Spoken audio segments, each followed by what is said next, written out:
એમના તરફથી આપવામાં આવેલું છે પહેલા દિવસનું ભોજન। ત્યારબાદ આવતીકાલનું ભોજન પાટ્ય નિવાસી અશોકભાઈ ચીમનભાઈ એમનું ભોજન આવતા દિવસનું છે। એમના ધર્મપત્નીનું નામ છે લીલાબેન।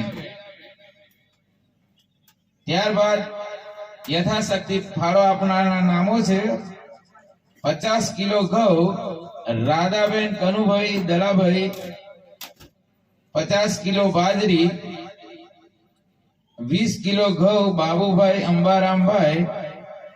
આ બધા ભાઈઓ છે શેખ સુમલી, સુદોધન, બનાસકાંઠા। 10 કિલો બાજરી માધુભાઈ, 50 કિલો ઘઉં ચમનભાઈ પુનાભાઈ, 10 કિલો ઘઉં જગાભાઈ સબુરભાઈ।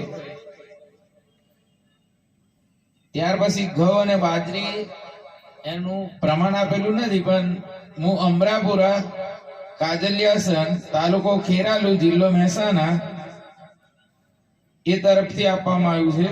ત્યાર પછી કાંતિભાઈ કરશનભાઈ, હું રામનગર તાલુકો હારી જિલ્લો પાટણ, તેમના તરફથી 5 મણ ઘઉં આપવામાં આવ્યા છે।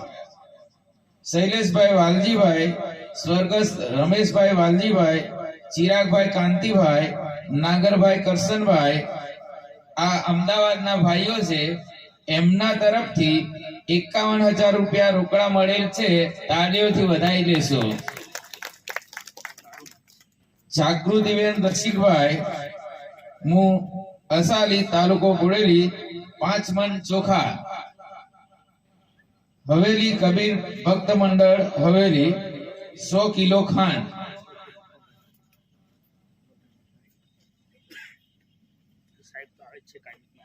રામસિંહભાઈ સેલુભાઈ નવા કુવા 60 કિલો ખાંડ। પ્રતાપભાઈ પાવાગઢ વાળા તરફથી 20 કિલો ઘઉં। હેમંતભાઈ લખુભાઈ, સવિતાબેન હેમંતભાઈ 5,151 રૂપિયા એમના તરફથી મળેલ છે। તેમનું ગામ છે ભાટિયા, તાલુકો કલ્યાણપુરા, જિલ્લો દેવભૂમિ દ્વારકા। રામજીભાઈ જીનાભાઈ 1,000 રૂપિયા જામ ખંભાળિયા। સ્વર્ગસ્થ જેઠાભાઈ જીનાભાઈ, પિયુષભાઈ જેઠાભાઈ તરફથી 2,500 રૂપિયા રોકડા મળેલ છે। તેઓ ખંભાળિયા ગામના છે। અરુણભાઈ દામજીભાઈ